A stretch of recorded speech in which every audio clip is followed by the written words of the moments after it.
Does does anyone remember this article? I want if you know what I'm talking about, I want you in the reactions to share a thumbs up any kind of a reaction. Um, it was in April 2020 during the height of COVID. The web publication Inside Higher Ed published an article entitled "The Hottest Job in Higher Education."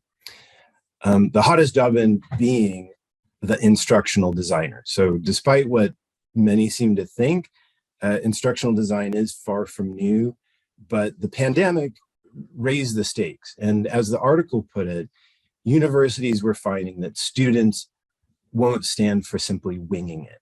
In other words, online education needs the support of instructional designers, or depending on who you ask, learning designers or learning experience designers.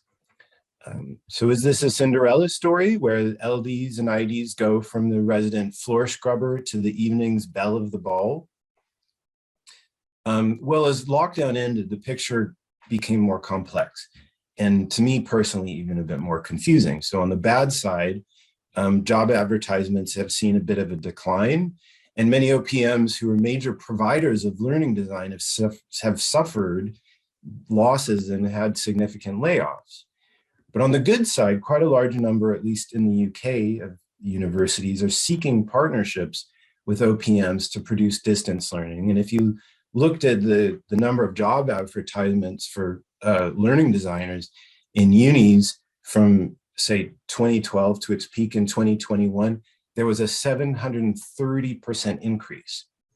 And if you speak to recruitment agencies for learning design, such as Instinct and Red Stag in the UK, they will tell you that the appetite for learning design from their perspective has been entirely steady. But these events only leave us with more questions than answers. So, like, for example, what is instructional design or learning design or learning experience design, and what do they do? And has the appetite really changed? And if so, why should it change? And why does it seem like people are not just doing it, but also talking about it more? And are they actually different than learning technologists? And will this interest last? And how much of a difference can it make? And are we still the hottest job in higher education? Are learning designers still, as the article claimed, the Sherpas of online teams, or like Cinderella after midnight, have they gone back from strutting on the organizational dance floor to scrubbing the kitchen floor? So introductions. I'm Leonard Haux, a Code Fellow and Director of Learning Design for Cambridge Education Group, and I'm delighted to be moderating this panel, Why Learning Design, Why Now? And we have just got an hour together, but our goal is to try to unpack where, practically speaking, learning design is going. Our goal for the panel is not to try to disentangle the different theoretical discourses around ID versus LXD versus LD, but rather to suss out where it is all going on the ground. I think that we're going to learn a lot from this discussion. I'm going to need your help. I'm going to need your participation with lots of reactions and comments, but I'm also going to need your patience, as there are a lot of you, and we may not be able to answer all the questions. If you're tweeting this, we're using the hashtag why learning design, one word, no question mark. So please now help me to welcome the panelists, and feel free to use the clap reactions, etc. So first, we have Donald Clark. Donald is an author, CEO, professor, blogger, frequent podcast guest and keynote speaker. He was the CEO and co-founder of the UK e-learning company Epic Group, which went public on the stock market in 1996 and was sold in 2005. And he has written 3 books on digital education, including Learning Experience Design. Phil Hill. Phil is a publisher of the Phil on EdTech blog and co-founder / lead at MindWire's Consulting. As a market analyst, Phil has analyzed the growth of market-enabled change for educational institutions, uncovering and describing the major trends and implications for the broader market. Margaret Korosec. Margaret is Dean of Online Education at the University of Leeds, where she shares strategic oversight over 165 members of staff in their digital education service, and what would appear to be an unprecedented investment into online education in a Russell Group university. Neil Mosley. Neil is a Code Fellow, a consultant designer and frequent keynote speaker specializing in digital and online learning, who works with universities, large and small companies, arts, digital, cultural organizations, and other education providers. And last but not least, Stephanie Morris. Stephanie is assistant professor in organization, information and learning sciences at the University of New Mexico and the fellow of the Barbara Bush Foundation / Dollar General Store Foundation. She has written extensively on online education under lockdown conditions and has led online learning initiatives for over 20 years. Our first question is very simple, which is, what do online learning designers, or what do learning designers do? And I'd like to hand this to Donald to start with. Thanks, Leonard.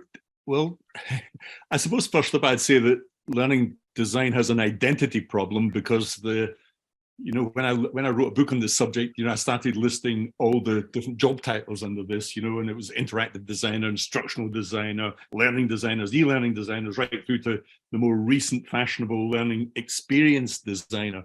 So we clearly have a sort of identity problem, and this job has been around for 40 years. I was literally doing this myself in 1983, 84, 85, on the very first sort of little home computers and so on. But it's changed across that time. I mean, it used to be you did everything, you'd designed the course, wrote the course, did all the graphics, and you also coded it, delivered it, and so on. But it's become highly differentiated. People coming from all sorts of backgrounds have influenced it as well. But I think it's quite clear there is no ideal single definition here. That would be a fruitless task. And that's because the contexts are all different. People working in learning and development in corporates, the role isn't really very different there as opposed to higher education, or people doing work, let's say, in designing MOOCs or whatever. So it's highly differentiated now and very different. It's more like a sort of constellation of roles and tasks with these huge differences. It's almost like, asking what is a cook. Well, there's some high-end chefs in control of the whole thing, designing the learning from scratch on a blank sheet of paper with huge control. Some are just churning out the sort of fast food. Others are almost like waiters, and others almost being forced to wash the dishes. We're doing some very banal things as well. So it's not even a spectrum of things. It's really this constellation of roles and so on. So that's where I would start here. But really, if you look at the two words learning and design, I mean, I think one of the things that's going badly wrong here in a way is that the learning is being squeezed out in favor of the word design. And it really worries me that the word experience has been shoved in here at times as well. Learning is a process, not an event. I really hold true to that statement. And yet most learning experience designers are designing events and ignoring, deliberate practice, spaced practice, 101 things in learning theory that show it's a long process, ongoing process, but we're still designing these events. And that's in the sort of language they use, So you get young graduates that come in here and it's all about empathy and engagement and storytelling and design thinking, but they're thinking events. They're not really thinking about the long-term process of how people actually learn, I feel. So, and sometimes there's not much learning is actually being designed. And that's also, of course, due to the constraints, especially in HE, which is what today's discussion around, I mean, we're beholden to faculty in a sense, but there's some serious constraints. I really tip my hat to the people working in HE here, because you're beholden to the power that faculty have. Very often you don't know much about learning, certainly not much about design or online learning, but you can't really go in and demand things and change things radically so that the learning in a sense becomes more of a design task. And there, sadly, I think sometimes, we're getting a lot of that sort of, order something and then dish it up. A lot of Pavlovian gamification, stock shots with text, speech bubbles. What did Peter think about this? Blah, blah, blah. The cartoon drag and drop, Disneyfication of learning, as it were. and also the mistaken belief that media rich is always mind rich. You know, let's have video and everything, you know, lots of animation or whatever. So I think this identity crisis thing is a useful thing to debate today. But I have to say I've got a touch of pessimism here, because I think change to this is incredibly difficult in the HE context, because change has to come from the outside. Now, COVID is clearly, as you rightly said, Leonard, COVID has been the massive external cause in shifting the need. But the second big one, and I think the bigger one in the long term, is the rapid technological advances are made. Unfortunately, most people are still stuck in lecture recording. I think, you know, you get Panopto or somebody in to record lectures, and that's about it. But I think the recent, you know, I wrote a book about AI and learning. I think that's by far the most important technology that will radically reshape online learning over the next decade. And we saw that happen over Christmas with ChatGPT. But ChatGPT's been around for a while now, you know, just people didn't, it just wasn't publicly available. But it's much wider than that. AI isn't about the production of more text. One of the things about we're drowning in a sea of text and essays in higher education. I think GTP might be a destructive thing in producing even more of the damn stuff. But I think fiscal pressures will come to play here. So what is it? It's complicated. It has an identity crisis, but boy, is it going to have to change. And a lot of upskilling of existing learning designers is going to have to take place because of this artificial intelligence stuff and more recent advances in smart platforms, smart technology, and what I'd call smart intelligent content. I could go on all day on this, but I'll leave it there.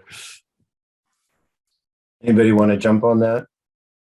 Yeah, I'd just jump in. Sorry, Phil. In that, I think Donald made a really good point in that.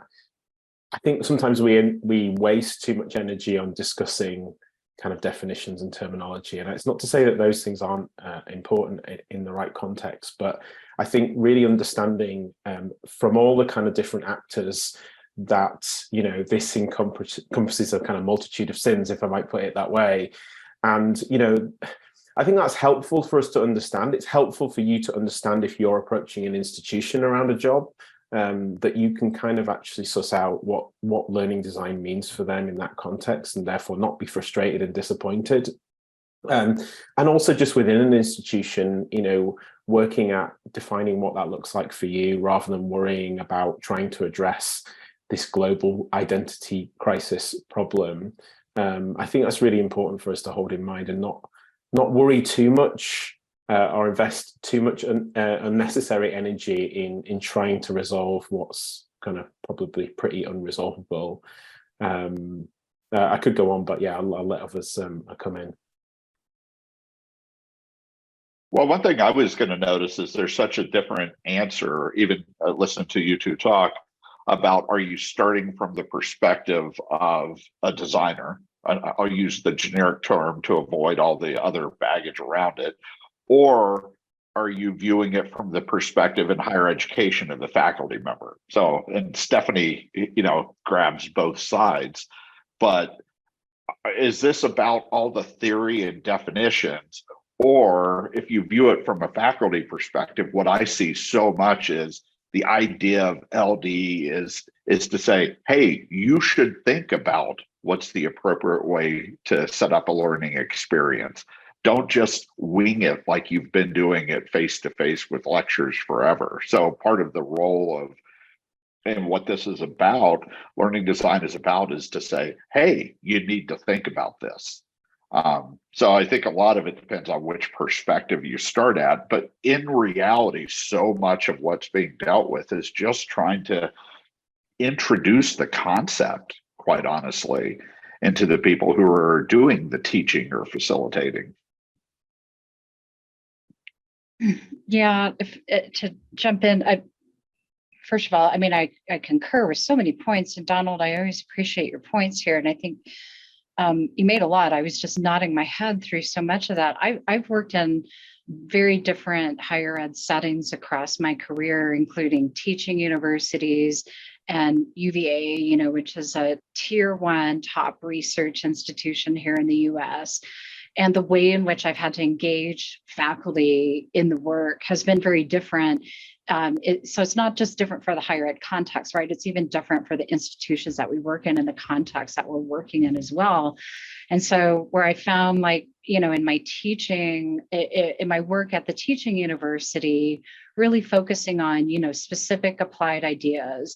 I didn't have to get into the research so much and talk about that.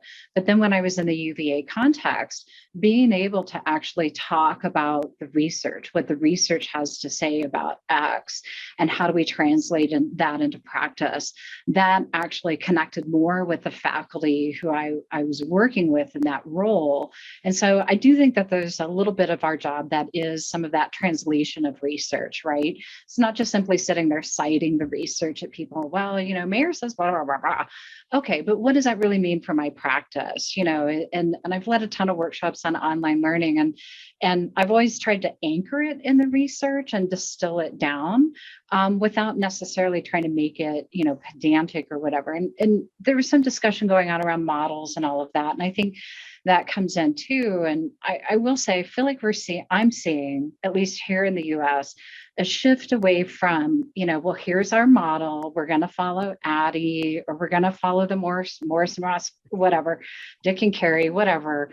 I'm not hearing that so much in our parlance anymore, or even seeing that in how we're prepping graduate students or whatever for the job that they're going to go into. Instead, we're sort of shifting more to, what does effective design practice really look like, and how do we adjust that across different contexts? And it's more of a focus on what is design practice, and how are we integrating the research on learning, how learning happens, how we facilitate that process into that design process. So from my perspective, I think that's a pretty positive shift. I mean, for so many years, I've heard, graduates from X program say, well, we learned X model and that's what we're going to do. And I don't think that functions well as it's weak sauce scaffolding, just like a rubric is weak sauce. So, to be able to move past that and really talk about, what does it mean to be a professional in the context that we're working in? And what is it that we're bringing to that work as professionals? I do think that that's a meaningful shift. And in some ways, I guess, I'm wondering if we're actually even shifting away from a discourse on identities to really focus more on the nature of what is our practice. And I hope so. That's a much more interesting discussion, in my opinion. Yeah, I'm facilitator, so I shouldn't be chipping in too much, but just to add to that, Stephanie, yeah, I see the same thing. And in a way, I think that what we're maybe seeing in general is where, it's sort of easy to get up in arms about, say, learning myths, but I think that what is often the greater danger are these kind of slogans, or like simplified models, which are really only as good as the research that they aggregate. And so if you actually know the research and that the evidence base, then it's that's actually more valuable. What often the models are doing is trying to give like a kind of a cheap and cheerful kind of summarization of what might have been the insights 30 years ago. Yep. Shall I jump to the next question, or I was going to jump in on this one, but I know we've got other questions, and what I want to say is related to maybe another one. So let's do that. Cool. Let's carry on. Yeah. All right. So we'll go to the next one, which is whether we think that the appetite for LD is really changing. There was this hot moment, with under lockdown, and then and there's also like been a lot of boot camps, and different courses that promised where people can become a learning designer or an instructional designer. But on the other hand, there's been a kind of a general downturn in tech. Phil Hill, would you like to lead on that question? Sure. And this ties back to the original question and the discussion we're having. Depends if you're talking about the concept or the established practice that we have right now. And one way I look at this, it's sort of like open source software. You had a lot of debates about open source software, Linux versus Windows, and this is a better approach to do this, or take another Microsoft-based example, LibreOffice versus Microsoft Office. And meanwhile, if you look at what's happening with open source software, Linux is getting used servers everywhere. You have the Apache web server, you have WordPress, you have almost, the dominant form of websites that's happening there. And one way to look at but if you talk to open source software developers, they're always pushing about Microsoft and they're dealing with this. And at a certain point, you have to say, hey, you won. The concept has won. This is established that open source software is out there and it's transformational, but it's not just, we can't keep focusing on LibreOffice and that's the be all and end all. I consider the same situation here. I think that it was already happening slowly, the need for design within learning and the need to think about the research and apply it, but to really get to learning design and not just replicating lectures. COVID, transformational moment, accelerated the trend, and there's no going back. So we're truly at a point where we cannot and I don't believe we will go back to just not thinking about things at all across the mainstream. Because what we used to have is the mainstream really didn't apply design to their courses at all. Then you had a small set of courses, programs that really did design, but quite often they were locked into a model and keep going. What I think we have now is the concept is out there. Learning design has won as a concept. We need to think about the media, the experience of the students. That was risky using the experience word, but we need to think about these elements and what's the best way to facilitate or help learners, progress and learn. So I think from that standpoint, we've won. This isn't hype and it's not going away. But if learning design as a community keeps focus on, well, hey, we always told you what we should be doing, and we need to go with what we already knew the answers to, then learning design as a community, as a profession, as an accepted part of the mainstream business of education, it might not be part of the transformation moving forward. So I think the concept is very important there, and I don't think it's going back. But go back to the comment about upskilling. We've got to find, well, I'm not one, but I mean, the community needs to find what is our role in the new world and how do we think of ourselves as change agents and how do we learn ourselves? How do we learn what should be done? And I'll give one quick example. There's way too much debate about synchronous versus asynchronous. And far too often I look at schools and yes, it's true, emergency remote teaching led to a lot of Zoom, just put a lecture on synchronous video, and that's bad. We all know that's bad. And too much of the people who were professionals said, we've told you that asynchronous is the way to go, and we need to do it this way. And it became asynchronous versus synchronous. But yet, we do a lot of surveying of students, quite often students love the anywhere, anytime, and the design of asynchronous things, but they need the sense of connection. They want synchronous elements, and they learn, hey, this is part of knowing who we are. I mean, we're meeting as a panel and getting to know each other better by doing this synchronous and interacting. And quite often students do that. So that's an example where I think the learning design community needs to say, hey, we need to get past the arguments of 5 years ago and start thinking about the new world and where it goes. So a long-winded way to say, I don't think it's hype, but as a community, there's a real challenge to say, you've got to find a new role and new methods. If as a profession, as a set of jobs, it's going to be what the Inside Higher Education article implied. If that's going to happen, there's got to be a lot of change involved.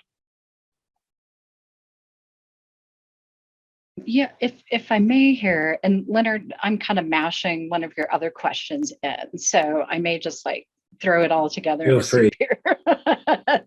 But, you know, I was thinking about one of the other questions that Leonard had posed for us, which is, should universities be investing in this? And I think that's part of this conversation that Phil's raising. And Phil, I was even thinking about one of your articles as I was pondering that question, that let me kind of circle out and loop in a quick anecdote here. I was asked to serve on a panel with EDUCAUSE on higher education institutional resilience.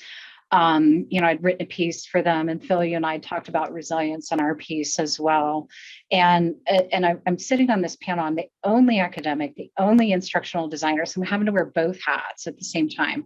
Everybody else who's on this panel is higher ed administration, VP of HR or IT, you know, CIO, whatever. And at one point, they shared a visual. There was this shared visual of you know, what the higher ed system looks like. First of all, students weren't on that visual, faculty weren't on that visual, and instructional designers weren't anywhere in that administrative mix. And I asked the group, I said, you know, instructional designers, or whatever you want to call them, just ended up saving your keisters, to put it lightly, you know, during a pandemic, and yet you're not even representing them on a chart as part of your critical institutional infrastructure. So I think they are essential, and we've just proven that by way of one of the biggest, you know, cases in history. And yet I think we still have a long ways to go in really understanding, A, that is part of the critical infrastructure for an institution, and B, what does it mean to stand up that sort of infrastructure? I mean, yes, most of our universities, every university I've worked at, you know, we have the offices, not just the centers for teaching and learning, but the teams who are working on developing things. And Phil, where I was thinking about your article about, you know, those institutions that fared well were those that had institutionalized this, right? They'd made it the infrastructure, they'd made it the institutional habit. And so as institutions are grappling going forward with, you know, how do we rebuild our institute? How do we ensure that we're resilient in the future across these things? I think, you know, designers in this space are part of that critical infrastructure. But we haven't really made that transition quite yet to actively representing them in the same way that we do as IT infrastructure, HR, you know, some of the other elements that are within institutions. And so I guess in my mind, I have this question of, you know, how do we facilitate that? Not just as individuals, like I feel like we do need some sort of advocacy or encouragement from organizations, associations, you know, to say this is what it should look like. But how do we also start to represent that so that at a minimum, this is even on an org, just a simple org chart, and institutions are actually thinking about this as, oh, this is important infrastructure that we need to have in place, not just to achieve learning outcomes, which is an important element of that, but also as a form of institutional stability and resilience as we go forward. So yes, I feel like it's important. Universities should be doing that. I think more and more having those conversations, but I also feel like there's a long ways to go to really connecting it in and integrating it in a meaningful way in institutions right now. If I could just jump in, just to add one point that was from the comments, which is that in the UK, Sheila McNeil and God help me, Helen Beetham. Helen Beetham, thank you. Shout out to Helen Beetham. Did a report on learning design and curriculum design in the UK, and it was a very formidable report as usual.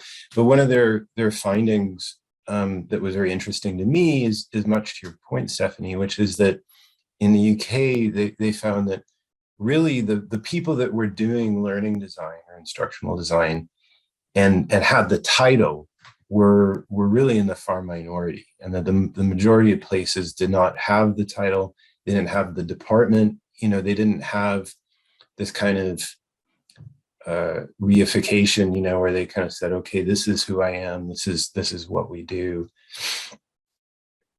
I think that's a really important point. You know, if I compare, for example, the question was, has the appetite changed? Now, if you look at the corporate sector, for example, the appetite has gone through the roof because they have a sort of structured career path there. You have producers, project managers, highly differentiated teams. There's a way forward. There's a salary scale. And that's because classroom training didn't come back after COVID. 80% of it disappeared off the face of the earth. It's different in HE because actually the whole institution and culture wants the old world back. That's right. So in some cases, that's why you don't see such a huge rise in appetite in HE. And I can give you a real example. Now, myself and Margaret worked at the University of Derby, and we spent years building up a separate faculty, huge things, and it's all gone into reverse because great people like Margaret have gone on to other places that are doing it properly, I think. But what you need is, I think what HE needs, and every university really needs, a Leonard, a Neil, a Margaret, Stephanie. We need sort of those senior people who are in charge of it as a separate entity, offering the sort of consultancy and help to the rest of the institution. Hardly any universities do this. This is the truth of the matter. What they do is leave it to faculty. So most of the learning designers in the world are actually faculty struggling with crappy little authoring languages and bits of software. And they're ill-suited. They don't like it. They can't use it. They don't have the teaching experience to use it well. So it's all a bit of a mess. I think you only really make progress when you've got really good sort of leaders, in teams that do it in a structured fashion, separate from the departments. As soon as you sort of meld it in and let it just evolve within the departmental and dean structure, it just gets diluted out of existence, or it's done very badly. So I'll leave it. I think another, sorry, no, Margaret, you go, because you've been wanting to go in for a while. That's fine. It's all good. Yeah. No, thanks for the shout out, Donald. And yeah, indeed, that was one of the earlier points to make as well, is, those who had online learning specifically, there was already an ecosystem, a model of support, a model of, of providing that way of learning, and that was and is incredibly valuable. And what we've not actually stated is, are we talking about fully online learning, or are we talking about a modified designed campus experience? I think that's part of the language here that we're not specifying anymore. Actually, we're talking about the return or the campus, but I think that is worth noting, is because, those institutions who have an online provision have already probably that established dedicated support and an ecosystem to support that, and that's potentially the online academic practice as part of that recognition as well, that is dedicated time, that is a dedicated model, the students have different requirements, and that, that doesn't automatically transfer to your campus provision.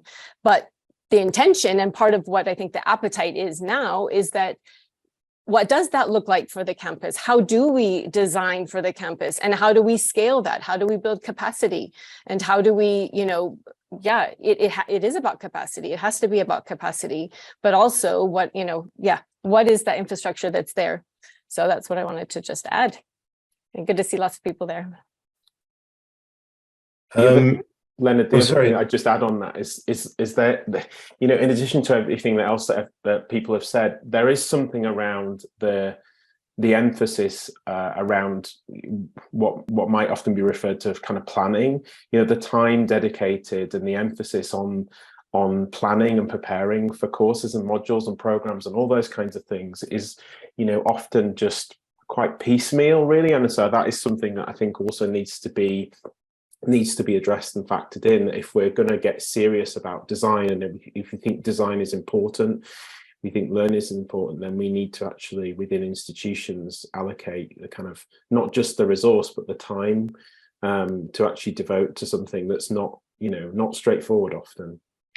Well, I think that there's, I think we need, it requires real institutional planning. It's kind of going back to a little bit of what Donald was talking about. And I've been in institutions where, for example, a new vice provost for innovation and education or whatever is named, but the person, that's not really an office. It's not really resourced. And there's no real work that's done around that in terms of building out a team.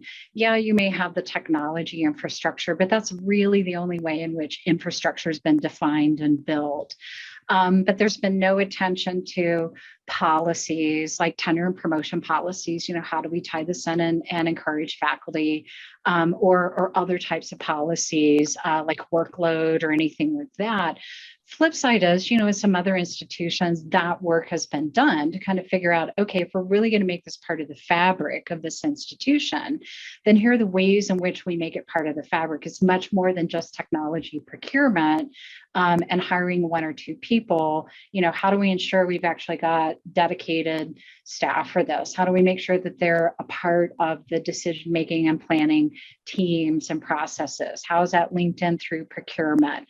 What policies do we need to develop or revise or whatever in order to make this a meaningful integration? And so, there are institutions that are really good examples of this. I think we can all readily think of some, offhand that are doing this really well. It's just now we've got the majority of others that maybe they're trying to come up to speed. I think a number of them are trying. I feel like in the US here, a lot more institutions are more reticent. They really do want to return. But, Helen, you made a point somewhere in the chat earlier about there's really no return here. And I think that's the real struggle right now in higher ed is more students are demanding at least online or hybrid, some sort of flexible approach to their learning. We're seeing the definition of the traditional learner just really dissolve. It has been dissolving for some time. The sense that it's the 18 to 22-year-old who doesn't need to work, that's long since shifted. So who we're designing for, who we're planning for is a very different sort of learner as well. And so in terms of, universities coming up to speed here, even if they're not going to make the full-throated investment in online learning, to at least be thinking about that hybridity, or the blendedness of that. How are we going to create some of these opportunities for our students and some of that flexibility, leveraging this infrastructure? I do think that's more of an active conversation right now. I just don't know how many have really made that shift to really thinking about, okay, we have to truly institutionalize those. I feel like I'm being a bad chair because I'm just like letting everybody go on. Stephanie, I've just got I've got three questions left and only 20 minutes. Did you kind of feel like you answered the question? I do, yeah. Okay, cool. Yeah, I matched them. Right. Nice. Okay. Yeah. So the next one I had was I've got one for Neil to kind of lead on, and one for Margaret.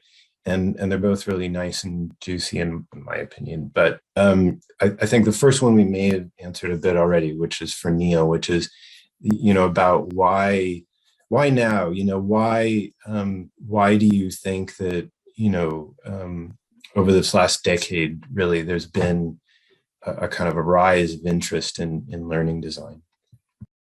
Yeah, I mean, I think like all of these things, we kind of touched on some stuff already, but I think there's kind of numerous different factors. I think maybe it was Phil that picked up on this, but I just think that generally there's just been more talk about design in education as it pertains to education. I think over the past 10 years or so, I can think of I think it was a paper Peter Goodyear talking about teaching as design back in the 2010s, and so I think there's a few, if we were to zoom out, there's kind of a bunch of reasons I think why people are kind of more interested in it. I think design as it pertains to education is something that has just kind of risen to the surface over the years.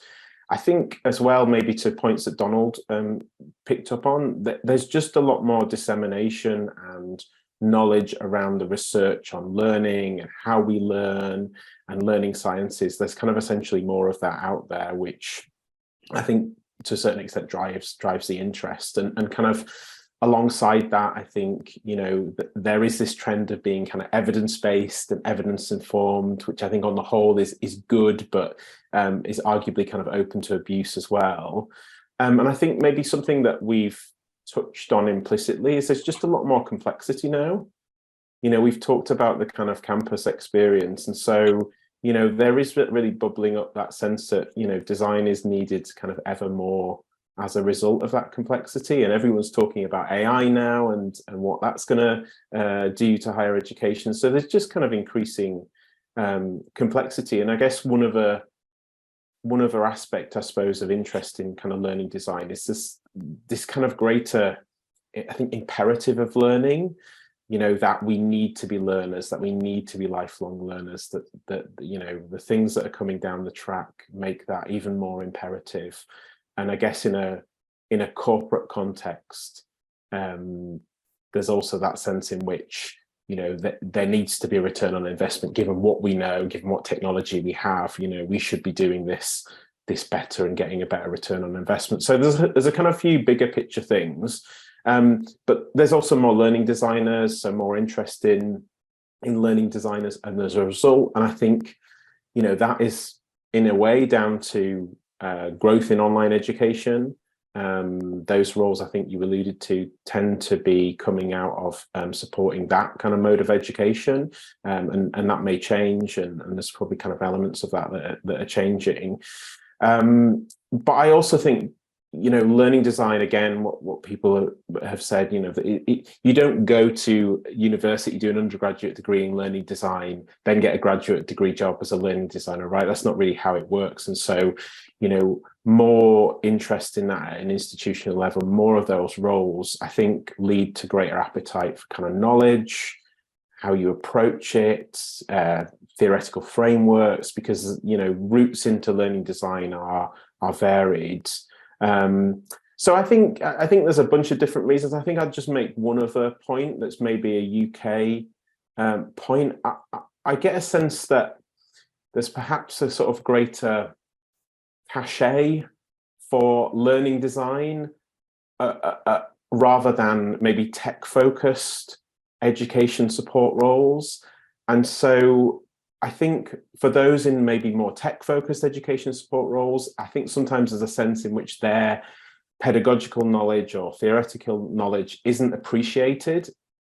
And so I think that actually the learning design role and learning design work maybe comes with it that sense of kind of greater kudos, and a sense in which actually I'm going to be respected for the pedagogical knowledge that I have, and not just be perceived as maybe an IT support professional, which I'm not doing that roll down at all in any sense. But I think there's a bit of that in the UK, which I think drives kind of an interest and an appeal in learning design, particularly in an area where it can sometimes feel like there's nowhere else to go, if that makes sense. So yeah, there's a bunch of different things. I'll stop there because I know we're kind of nearly up to time, but those are just some reflections.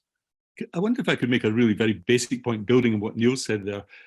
I think, you know, in the past, it's really easy to lecture and set an SE topic. I've done it, been doing that all my life. It's really easy. Teaching is really hard. And I don't think there's a hell of a lot of teaching goes on in higher education, to be honest. You know, lecturing is easy. You know, setting these essays and so on. Those are still the two dominant pedagogies, let's be honest here. As soon as online comes along, things change, because it's examinable. It's separate from the human being. It has to be designed or it falls apart. So you can't wing it online in the way you can in a classroom. You know, every spelling mistake is subjected to absolute critiques by academics who critique for a living. So I think the very fact that the pendulum swing towards the use of technology has happened, I think the main cause here is simply technological change. It's coming in. Technological change doesn't just happen. You can't just stand up and wing it. It has to be implemented. And of course, ideas are easy, implementation is hard. And Neil was absolutely right. The great unsung heroes here are very often the people struggling to do all this background work to make this stuff work. And then the learning designers come in on the front, and quite rightly, they play an important role in structuring it. I just like to add one point. My hope here was that a lot of this would be automated. You know, the whole ChatGPT thing has caused this massive furore, and quite rightly, because the whole set an essay has always been bullshit, to be honest, because, you know, I know of one university where every single Chinese student buys $100 to $150 essays and submit them and get their degrees. I know that university well. I know the people in the essay mill who did it. That's been going on for years. Now that's going to explode. Now the hope would be that we get away from that stupid lecturing is easy, setting essays is easy. We get away from that and do some proper teaching for a change. And so I think it's always technology on that. The evolution of technology will lead to more automation. And it's the management of that process of automation that matters here, because things are going to, that's going to happen very, very quickly now. It wasn't that David Merrill's dream, to automate instructional design. I think he had a thing about that. Anyway, I will turn, hopefully we'll have a little bit of time for questions. I'm not sure. But I wanted to ask, I guess, starting with Margaret, and she had some, I know some qualifications to add to this question already, but for institutions that are seeking to get a bit of learning design, what would you recommend? Thanks so much. Yeah, I think one is to not make an assumption that it exists, right? And so a definite recommendation is to establish the design ecosystem of support.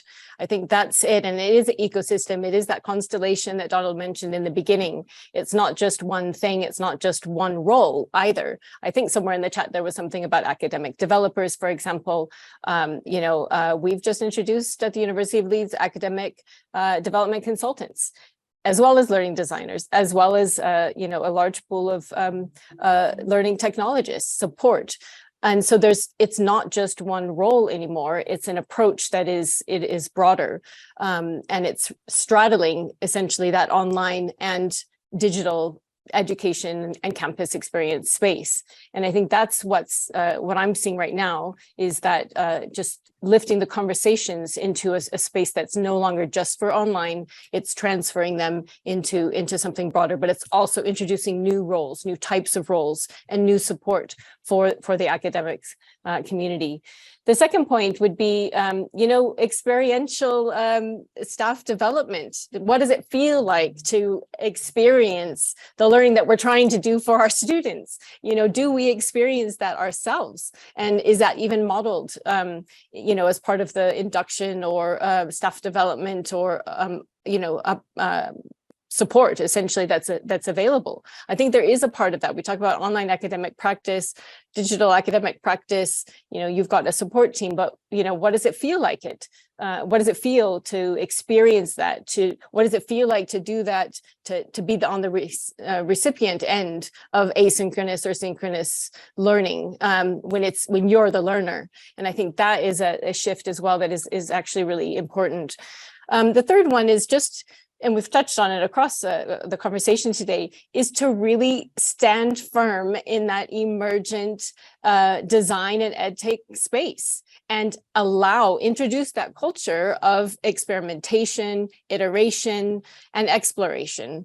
That's challenging in a higher ed space where quality and there's structure and requirements, which are important, but we also have to allow ourselves to try and experiment. And I think this is where, and bring in those students, bring in the industry partners, bring in the employers, bring in the teams that are supporting to get that insight and just try it, in the spirit of, well, let's do it, informed, of course, not just random, but really introducing that experimentation.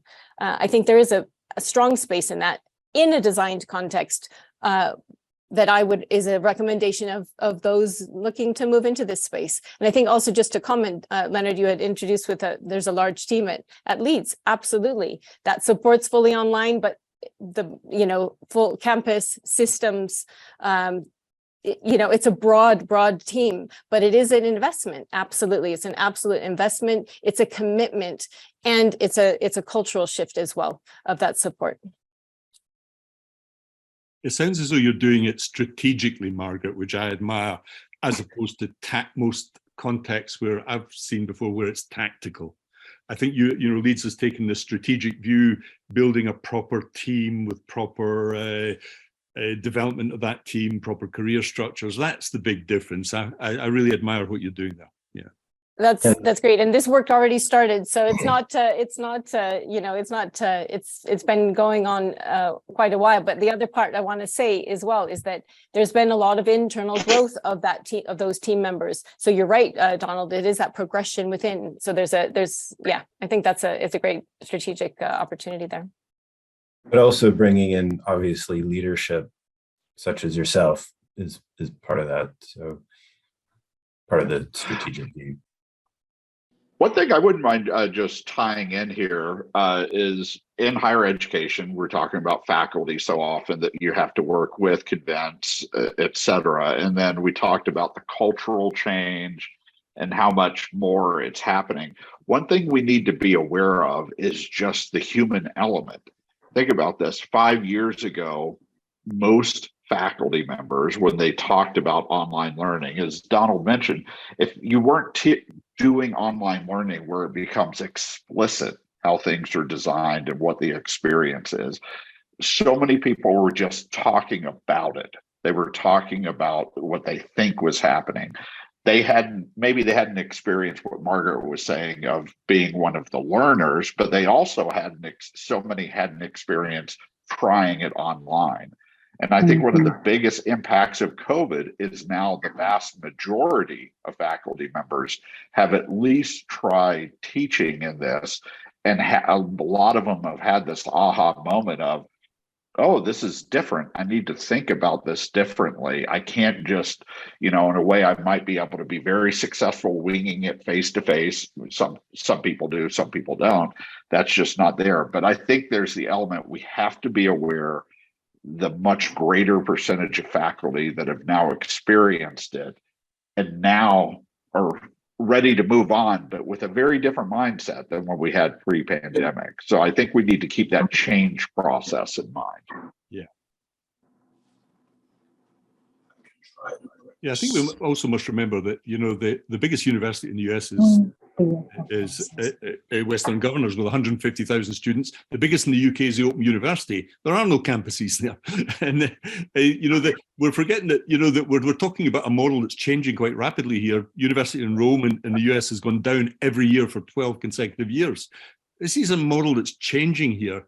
And I'm not scared of, I think I've always held the view that as long as you hold on to this basic premise that faculty should be leading the show on teaching, you will always have a bit of a mess, a bit of a fudge. I think the pendulum should swing much more towards teaching institutions, and we see that happening. And I really hope that continues, because I think we've lived with that model that, I put something in the chat here, it's the E.O. Wilson quote, we have Paleolithic minds in medieval institutions and godlike technology. The godlike technology is going to win out here, guys. The medieval institutions have to crack sometime. They're holding on desperately at the moment, but I think the pendulum is swinging towards different models here. The Open University has been around. It's still the biggest by far in the UK. And you can see what's happening with 2 or 3 big institutions with 100,000 online students only in the US. That's the way this will go. If we could, I think we've got like 6 minutes left. Just in fairness to the questions, there were a lot of questions, and actually the participation has been amazing. And actually, I know a lot of you in either of you or I know you personally in the chats, and I mean it's been amazing. Just I could have easily formed an amazing panel. We could have easily had a great panel just out of most of the people in the chats. So it's just been stupendous. But if we could just ask one question, which is just the first one to be slightly arbitrary, from Thomas Hanley, who is to me, actually a real model of, what Donald Clark talked about and the aspirational view of everything a learning designer could be. He asks, where is learning design within digital education teams in higher education? And why is there often a disconnect between digital education teams and the academic development teams in higher ed? Very HE question, but a very good one. I mean, I can just jump in, because that is what is happening at Leeds is really just trying to bring that together, bring the online design teams together with our learning technology teams, with the support there. And again, going back to that ecosystem, there are other roles there that are part of that. And it's almost, there's one-to-one support, but there's also a triage model. Where can I go for support, and how can that be then directed to someone who can help? And I think that's a model too, because again, it's about scale. How do we scale this, and how do we scale that support? It's interesting that the question was phrased as a why do we have this, the why. And I think we often ignore a really basic premise here, which is faculty are researchers, students want teaching. These are like two seismic plates rubbing up against each other. And when you get two seismic plates rubbing up against each other, you get lots of friction and volcanic activity. That's why I tip my hat to people like Margaret and all you guys who are working in higher education. You're not going to avoid this. This is going to go on for decades because that's the model. People really don't want to teach. They want to focus on the research and have to teach, and see it as a secondary chore sometimes. I know several academics who can't wait and have bought themselves out of teaching. They couldn't wait to get rid of the teaching component. This is a basic premise built into the medieval institutions. And until that model is broken, and of course the Open University and some others have broken that model, say, no, we're going to focus on teaching. Then we will have this friction and these problems and this angst. And so, I throw that in because I think very often we ignore the deep root causes of the problems, and therefore we can't come up with solutions because you can't cap a volcano.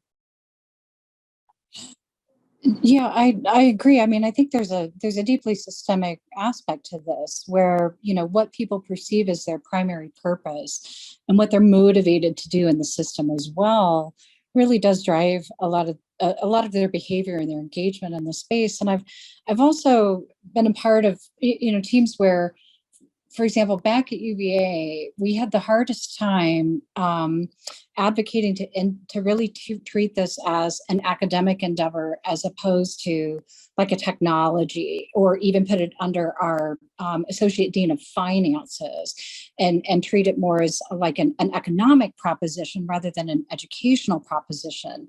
And it took probably 2 years or so of advocating to move the work of our team in under the the academic side of the institution as opposed to the finance or the IT side of that.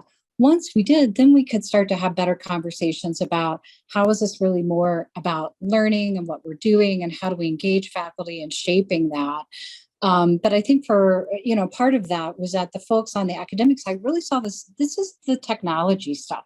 This is the budget stuff. This is not about academics or learning or anything like that. And so having those conversations about, no, this really should be centered around learning, that learning should be the primary driver here, as opposed to the revenue model or the technology piece of that. That's part of the shift that had to take place for us to get everything resituated so we could actually start having conversations about, okay, how do we do this effectively? How do we support faculty? All of that good stuff. And I think with that was a really, thank you, Stephanie. I'm glad you're back. I think that would be a great point at which to conclude this. I wish we could do this for 2 or 3 more hours if it was okay, but it's just scheduled for an hour. I want to thank the Center for Online and Distance Education in the University of London for supporting this. I want to thank the panelists. If you guys could all, give your applause reactions, I think it would be very much deserved. And I want to thank the amazing participants and participation in the comments. I wish that I was better at this, so I could have incorporated like all the amazing discussions that were going on in the back channels. So yeah, thank you all, and actually keep in touch for the code groups RIDE conference coming up. So there'll be more to come soon. So thanks a lot. Thanks everyone. Thank you. Thanks so much for organizing, Thanks, Leonard. Yeah, thank you. That was great. Yeah. Bye-bye. Bye. Bye.